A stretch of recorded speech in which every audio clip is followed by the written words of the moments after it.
J'appelle la communication suivante du professeur Marc Léon de Marseille. Antibiorésistance et antibioprophylaxie chirurgicale, une relation sous-estimée pour 15 minutes. Monsieur le Président, mes chers collègues, c'est un immense honneur d'être là.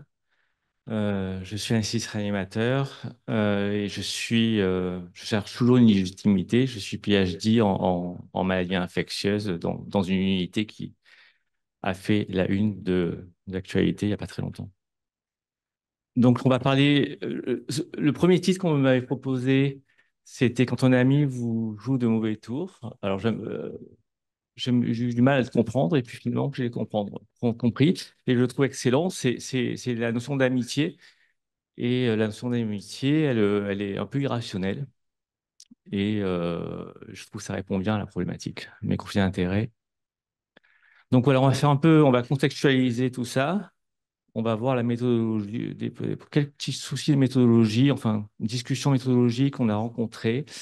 Et puis après, on verra quelles solutions avec l'acculturation et puis on conclura.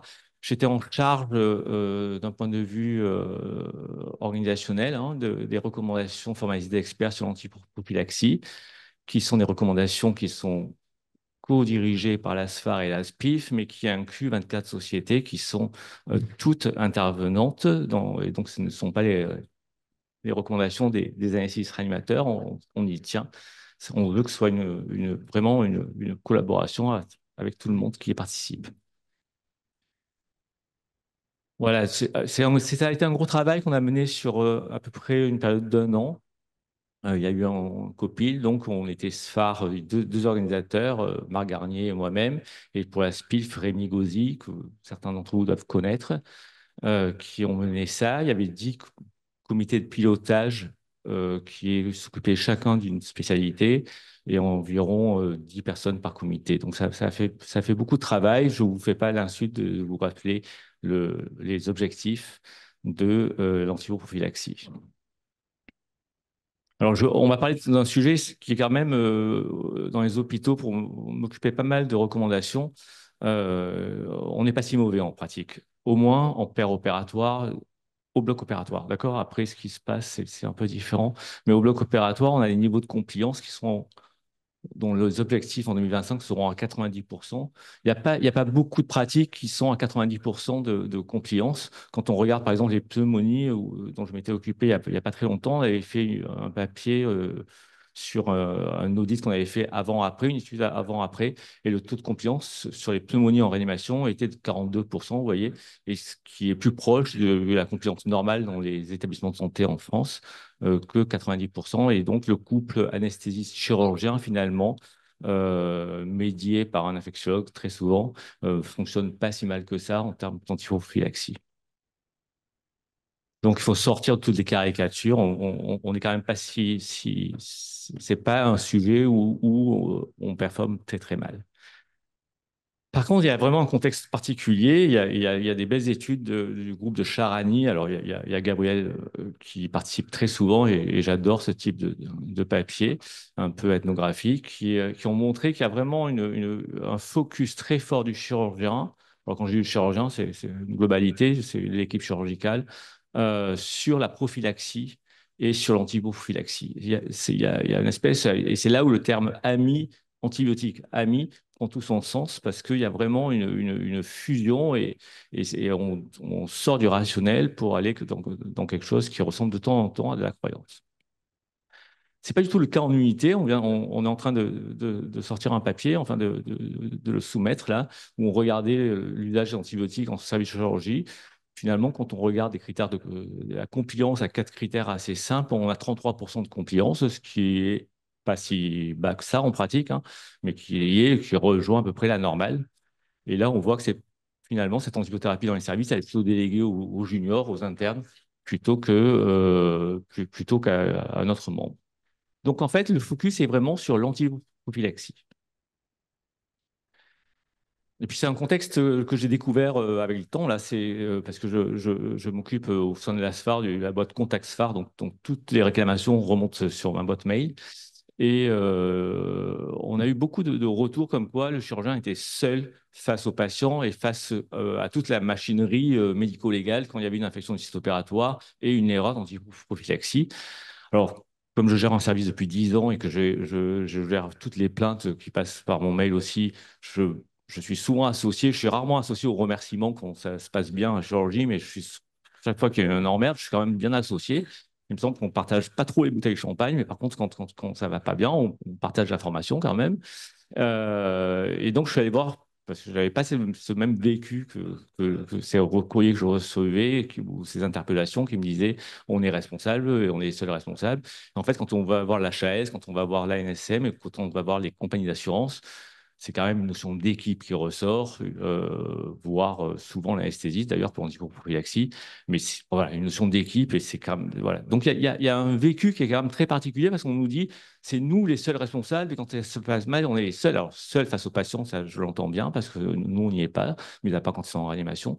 Mais en pratique, en fait, devant en médico-légal, les deux parties sont questionnées et ça c'est tout à fait normal.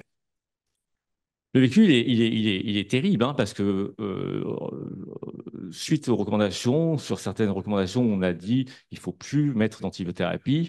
Je reçois des courriers, des mails assez véhéments qui me disent depuis qu'on a arrêté l'antibiothérapie, c'est un déluge d'infections du site opératoire qui se passe. Alors, notamment sur le sein, sur la chirurgie mammaire, de réduction mammaire. Ce n'est pas du tout ma spécialité. Moi, je fais plutôt la réanimation lourde, hein. Donc j'ai téléphoné à mes collègues à Marseille, qui a un petit hôpital de province, hein, ni plus ni moins bon que les autres, et ils ont un taux d'infection du site opératoire de 2,1%. On estime en général que l'antiprophylaxie réduit de 50% au mieux les infections. Donc si ça marchait au mieux, quand on arrête l'antiprophylaxie, on aurait 4,2%. Donc on passe de 1,1 à 3 patients opérés tous les 100 patients avec l'infection à 2 à 6 patients. Donc, je suis très surpris d'entendre dire tous les patients que j'opère depuis qu'on a arrêté l'antiprophylaxie s'infectent et reviennent avec des infections du site opératoire. Donc, il y a quelque chose qui est hors du rationnel. La même chose sur la chirurgie du rachis où on a les mêmes remontées. Ça ne veut pas dire qu'il ne faut pas s'intéresser à ça, ça ne veut pas dire qu'il ne faut pas aller voir ce qui se passe, mais ça veut dire que le vécu est quand même très particulier. Et à côté de ça, ben, par exemple, sur l'allergie, il y a pas de vécu, hein. Pourtant, on a vu récemment un choc anaphylactique qui était relativement grave. Et puis, sur les infections à BMR qui suivent la mise d'antibiotiques, là aussi, il y a pas un visuel qui est très marqué. Et pourtant, quand on prend une grosse collecte de patients qui ont reçu 24 heures ou un peu plus d'antibiothérapie, ben, il y en a 6% qui ont développé une infection à bactéries multirésistante. Et ça pose un vrai problème. Alors, on a eu des problèmes de méthodologie qui ont rapport, je pense, directement avec ce vécu d'antibiothérapie. Alors, des fois, il n'y a pas de niveau de preuve, parce que le niveau de preuve, il est très mauvais, parce qu'il n'y a pas de littérature, mais quelquefois, il y a des littératures. Alors, je vais pas faire deux exemples. Un sur la dose. Euh, L'exemple de l'obésité, dans les recommandations qu'on avait faites au préalable, et dont je porte une petite part de responsabilité puisque j'étais dans le groupe, on avait dit doubler la dose si le BMI était supérieur à 35 kg par mètre carré. Ça avait été très, très compliqué à mettre en place. On avait reçu des centaines de mails d'équipes qui n'arrivaient pas à se coordonner là-dessus. Et finalement, dans cette recommandation en 2024, on a dit qu'il ne fallait pas doubler la dose pour les céphalosporines. D'accord? Et en fait, quand on regarde la littérature à partir de 2017, hein, c'est de la littérature très récente qui montre qu'il faut refaire les recommandations régulièrement. Qu'est-ce qu'on trouve? On trouve des tas d'études qui me disent que ça ne sert à rien d'augmenter les doses chez l'obèse, qu'en termes de PKPD, il y a pas de sens, qu'en termes de pénétration, il n'y a pas de sens, et relativement à la CMI des bactéries qu'on peut avoir, ça n'a pas de sens non plus. Et puis, il y a des études cliniques rétrospectives, mais de gros effectifs, 3000 patients par groupe, qui comparent des obèses, des non-obèses, des fortes doses, des faibles doses chez les obèses. Là aussi, zéro différence entre les deux. Donc, la conclusion, ça a été on ne double plus les doses. Nous, on était plutôt contents. On s'est dit, ça va simplifier la vie de tout le monde, puisque ça avait posé tellement de problèmes de doubler les doses. Chez l'obèse de plus de 100 kilos, c'était compliqué. Et en fait, ça a provoqué une incompréhension terrible. Euh, des échanges très véhéments parce qu'il y a ce vécu, ben, plus j'en fais, mieux ça marche et il n'y a pas de raison que je fasse des doses plus petites. Donc, il y a cette espèce de vécu qui est assez particulier. Deuxième exemple, c'est l'indication. Est-ce qu'il y a une indication à faire une antiprophylaxie ou pas d'indication à l'antiprophylaxie? Alors, vous savez qu'on a utilisé la méthode GRADE, qui est une méthode très validée, utilisée mondialement, qui va être utilisée prochainement. Là, on sort un référentiel sur le sepsis avec l'HAS et c'est la méthode qui a été validée et utilisée. Et dans mon GRADE, il y a le bénéfice de mon intervention et les risques associés à mon intervention. Et le risque de résistance, d'émergence de résistance, ben, c'est un risque comme un autre qu'il faut considérer. Quand je prends en filigrane la chirurgie du sein de réduction mammaire sans implantation de matériel. Je vous montre trois parce que en fait, j'ai fait le forest plot avec Excel, c'était très long à faire. Mais il y a 8 études en fait, randomisées. Elles coupent toute l'axe, donc ça veut dire globalement, je ne vais pas vous l'apprendre, qu'il n'y a pas que l'antiprophylaxie versus placebo, ben, ça ne sert à rien et que finalement, ça n'a aucun rôle. Donc la décision du groupe, elle est logique et les gens qui ont participé au groupe, y compris les équipes chirurgicales, tout le monde était sur la même ligne. Il ne faut pas faire d'antiprophylaxie. Les réactions étaient, là aussi, encore une fois, extrêmement surprenantes, un peu violentes. Et il semble en fait que ce que vous voyez entre la balance du risque de la maladie, le risque du traitement, ben, le risque du traitement est totalement minimisé par rapport au risque de la maladie. Alors notamment l'émergence de bactéries multirésistantes, mais ce qui fait anaphylaxie, insuffisance rénale, tout ça est totalement minimisé pour se focaliser sur le seul bénéfice potentiel, même s'il n'est pas démontré, d'un antibiotique. Et ça aussi, ça a créé une incompréhension. Et en fait, en y réfléchissant, je crois que le monde entier est réfléchi à ce qu'on appelle One Health, hein, ce qui est le bon usage des antibiotiques dans toutes ces dimensions, aussi bien au niveau agriculture, environnemental, en ville et à l'hôpital. Et bizarrement, je trouve que la chirurgie reste un peu à côté de ce monde-là sans avoir d'interprétation. En fait, donc, il faut avoir conscience que la prophylaxie chirurgicale, ça représente, selon les papiers qu'on a, hein, 15 à 30 % du volume global d'antibiotiques utilisés à l'hôpital. C'est énorme, 15 à 30 %. Donc, il y a une vraie responsabilité des gens qui pratiquent la chirurgie. Et quand je dis les gens qui pratiquent la chirurgie, c'est chirurgiens, anesthésistes réanimateurs, hein, sur cette utilisation d'antibiotiques. Vous voyez, dans cette étude tout à fait récente, hein, 23 % de l'utilisation, c'était la prophylaxie chirurgicale. Il y a très peu d'affect ou de connaissances sur le fait que ben, une très courte durée d'antibiothérapie va modifier profondément le devenir du patient. 2 jours de pupéracilline, par exemple, ben, ça va diminuer de 2 tiers la flore anaérobie, le microbiote. Hein. Et en fait, le microbiote, c'est la partie immergée de l'iceberg des résistances. On sait que quand ça change en microbiote, ça va changer après sur la partie émergée de l'iceberg. Euh, très peu de temps d'un antibiotique à large spectre, ça favorise l'émergence de résistance. On sait que maintenant qu'un jour de carbapénem, ça va favoriser l'émergence de résistance.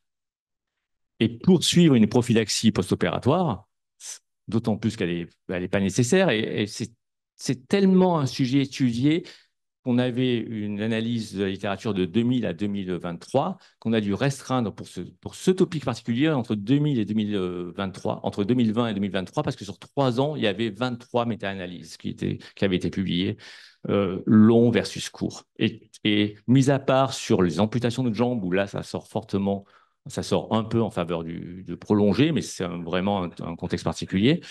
Autrement, toutes les autres étaient négatives, étaient en faveur du court. Alors, en France, on n'a pas de données là-dessus. Le SPIGMI fait une enquête régulièrement sur l'antiprophylaxie, mais ça se cantonne au bloc opératoire, elle ne va pas dans les services. parce que c'est pour une question juste de praticité et de commodité. Mais j'ai pris cette enquête australienne. Alors, les Australiens ne sont pas forcément les plus mauvais du monde en adhésion, en compliance aux recommandations, hein. Ils sont plutôt rigides. Ben, quand on regarde en Australie ce qui se passe, la durée supérieure de l'antiprophylaxie est supérieure à 24 heures dans 54% des cas. Donc, et je pense qu'en France, on ne doit pas être très, très loin. On a prévu avec le SPINGME d'analyser ça à la prochaine enquête. Et ça pose vraiment des problèmes parce que ça va très fortement impacter sur les résistances. Alors, on a peut-être eu tort dans notre discussion sur les résistances et sur cette discussion avec le monde chirurgical d'avoir ce schéma qui est constant, qui a été prééminent dans beaucoup de présentations. C'est si je donne un antibiotique, c'est la sécurité pour mon patient. Et finalement, c'est une approche individualiste, mais pour mon patient, c'est le mieux. Si je ne donne pas d'antibiotiques, c'est la sécurité pour la communauté et c'est une approche collectiviste. Et finalement, on a tort, je pense, sur cette approche-là. Et on a tort d'avoir expliqué ça comme ça, parce que finalement, qu'est-ce qu'on dit les médecins au sens large? Ben moi, je soigne mon patient et donc je sauve mon patient et la collectivité, on verra après. En pratique, je crois que c'est comme ça que ça se passe et que ça doit être décrit. Je donne l'antibiotique. Si je donne la raison, de toute façon, ça n'a pas de discussion, il faut le donner. Mais si je le donne par excès, qu'il est approprié, je veux avoir une guérison, mais si je donne un spectre trop large, si je le donne trop longtemps, ben ça va servir à rien. Par contre, je vais faire émerger des BMR. On a vu que les infections pulmonaires étaient la deuxième cause d'infection, hein, à l'hôpital, dans l'enquête qui a été donnée. On sait que 37% des patients qui font un premier épisode d'infection pulmonaire à l'hôpital vont faire un deuxième épisode dans le séjour. D'accord? C'est-à-dire qu'au second épisode, là, on aura toutes les chances d'avoir une antibiothérapie inappropriée et que le risque, il n'est pas collectif, mais il est individuel. Et donc, je pense que vraiment, il faut qu'on passe de ce principe que l'antibiothérapie, c'est dangereux pour les autres au principe que l'antibiothérapie, c'est dangereux pour le patient, même celui qu'on a sous les yeux. Voilà, donc il faut qu'on arrive à implémenter, je ne sais pas le bon terme, mais il faut mettre en lumière tous les principes de l'antibiotic stewardship en chirurgie. Je pense qu'il y a un moment où il faudra qu'on réfléchisse tous collectivement à l'éducation transversale de nos internes, parce qu'on est peut-être trop en silo, et peut-être que si on mettait tous nos internes ensemble à un moment pour leur parler du bon usage d'antibiotiques, ça aurait plus de poids. Et puis, il va falloir qu'on travaille en équipe et et c'est ce qu'on a vécu là sur ce référentiel, je crois qu'il faut augmenter la confiance entre les différents intervenants parce qu'on parlait de qui fait quoi, mais si on n'a pas confiance dans son chirurgien, si on n'a pas confiance dans son anesthésiste réanimateur, le qui fait quoi ne marche pas. Donc la confiance est fondamentale pour arriver à se comprendre et pour arriver à agir dans le bon sens. Voilà, mes conclusions, c'est d'abord l'antiprophylaxie chirurgicale quand on est au bloc opératoire, c'est 90% de compliance à une recommandation et ça, c'est juste excellent. L'infection du site opératoire, franchement, c'est pas que le problème du chirurgien, mais c'est surtout le problème du patient. Et c'est un enjeu collectif, multidisciplinaire. Tout le monde est touché et la collectivité est touchée puisque ça a un coût très important. Il faut vraiment que chacun garde en tête que chaque administration d'antibiotiques augmente le risque. Et le risque, il est collectif, mais il est aussi individuel pour le patient que vous êtes en train de traiter. Et je crois qu'il faut vraiment, dès le plus jeune âge, donc dès la formation des internes, recréer des endroits de culture transversale. Et le bon usage d'antibiotiques, c'est parfaitement l'illustration de ce qu'on pourrait faire tous ensemble plutôt que d'être chacun dans son silo. Je vous remercie. Merci beaucoup.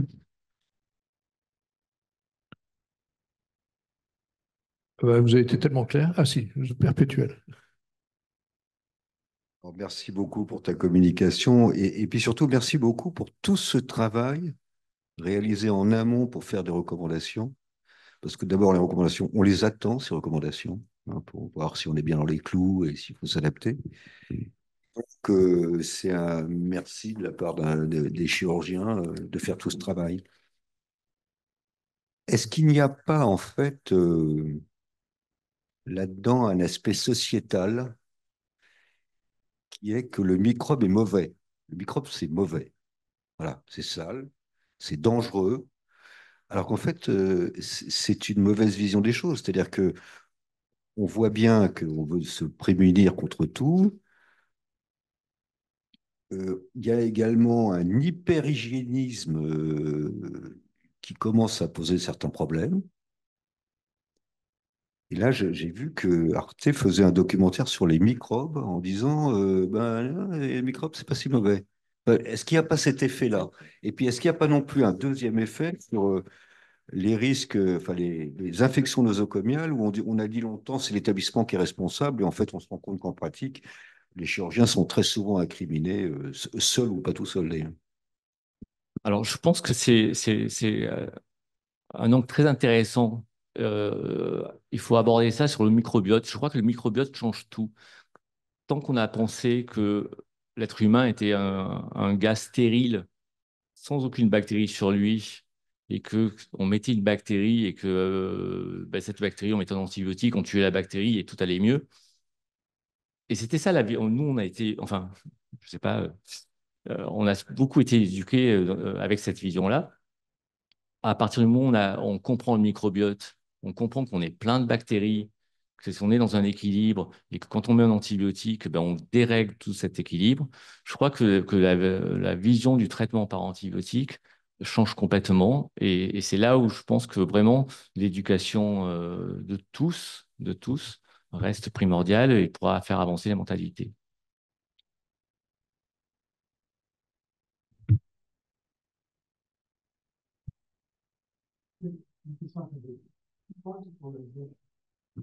La question que je posais tout à l'heure revient parce qu'en définitive, on a l'impression qu'il y a une très bonne compliance à l'antibioprophylaxie, c'est parfait, mais on occulte peut-être un petit peu ce qui se passe après. Oui, alors alors, j'espère qu'on aura bientôt des chiffres.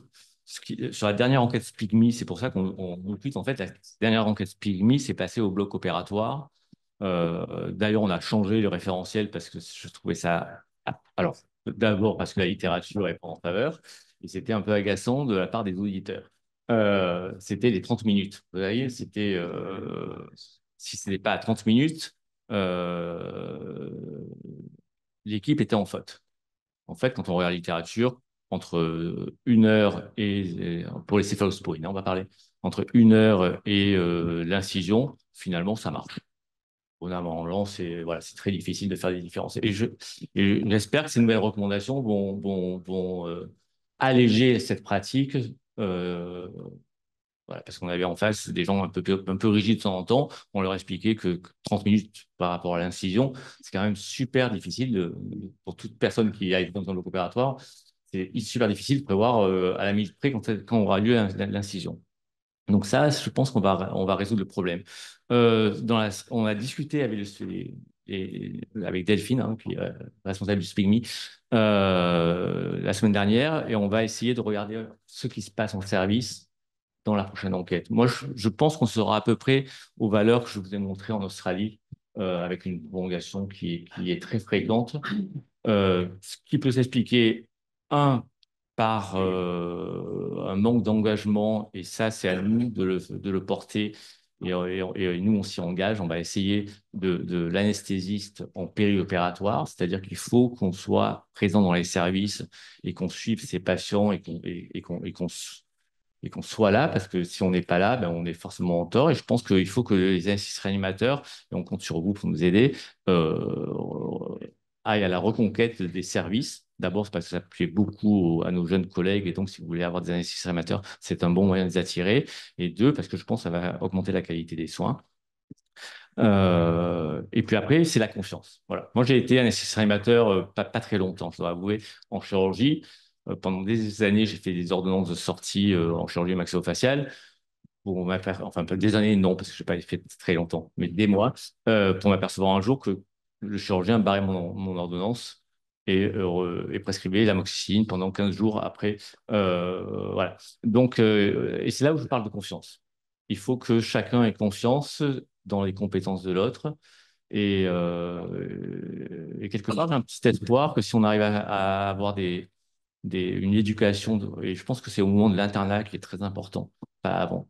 au moment de l'internat de sortir de ces silos où l'orthopédiste ne fait que de l'orthopédie. Voilà, alors il y a quelques années, ça a été encore même aggravé, hein, en disant que les gens doivent se spécialiser quasiment à la sortie de l'école primaire. Voilà, je trouve ça absolument ridicule. Et je pense que si on arrivait à faire des enseignements transversaux, ça se fait chez nous en termes d'écologie, par exemple. Aujourd'hui, pour tout ce qui est green, on réunit tous les internes, on fait un enseignement transversal. Je trouve que le bon usage des antibiotiques devrait faire partie de cette culture commune, même si après, il y a des gens qui sont meilleurs, plus spécialisés, qui s'intéressent plus. Mais s'il y a une culture commune au départ, on comprendra au moins la complexité et le fait de déléguer, puis ça montrera la conscience peut-être. Merci beaucoup. Ah, vas-y, vas-y. Oui, merci beaucoup parce que c'est un mode d'expression qui est tout à fait séduisant que vous avez donné sur votre topo. Et je crains et je redoute de mettre un peu les pieds dans le plat sur un sujet particulier qui est celui de l'appendicite. Or, comme vous avez dit, vous avez sélectionné, en raison du nombre des méta-analyses, une période des 3 dernières années qui était déjà énorme. Or, une tendance à traiter l'appendicite, je n'ai pas dit ni la péritonite, ni l'appendicite aiguë compliquée, mais à traiter l'appendicite authentifié sur un plan clinique et paraclinique par l'antibiothérapie, avec publication à l'appui du Lancet, dont on connaît bien les personnes, date de plus de 3 ans, donc j'y fais référence d'il y a une dizaine d'années. C'est toujours en mode de progression. Que pensez-vous de la tendance, de ses risques ou de sa possible inversion? Alors, je ne suis pas très confortable sur le sujet parce que d'abord, ça sort l'antiprophylaxie, très clairement, parce que l'antiprophylaxie, ça ne s'adresse qu'à des patients non infectés. Et l'appendicite, c'est un patient infecté par définition. Non, pas forcément. Ça peut être inflammatoire, ceci, ça peut être inflammatoire. Voilà, non, franchement, je pense que j'ai pas de compétences pour répondre sur ce sujet. C'est un grand sujet. C'est un bon sujet. Sur les infections intra-abdominales, globalement, je pense que en dehors de quelques cas où le foyer n'est pas contrôlé, les antibiothérapies sont trop prolongées. Voilà. Nous, c'est l'analyse qu'on fait en général. D'accord? Mais sur l'appendicite, j'ai pas de données particulières, ni de recommandations particulières. Il y a eu des recommandations chez le sujet très âgé. Oui, on a eu des recommandations sur le sujet âgé où il fallait possiblement maintenir l'antibiothérapie ou en post-opératoire du fait de la fragilité des sujets. Après, il y a eu 2 études finlandaises qui sont sorties récemment qui montrent qu'il y a un intérêt à la chirurgie, d'autant plus qu'il y a une appendicite avec présence de stercolite.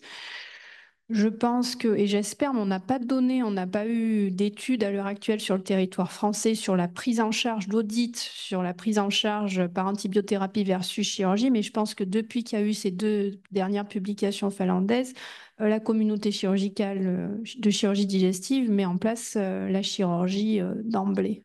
Voilà. Intéressant. Merci beaucoup.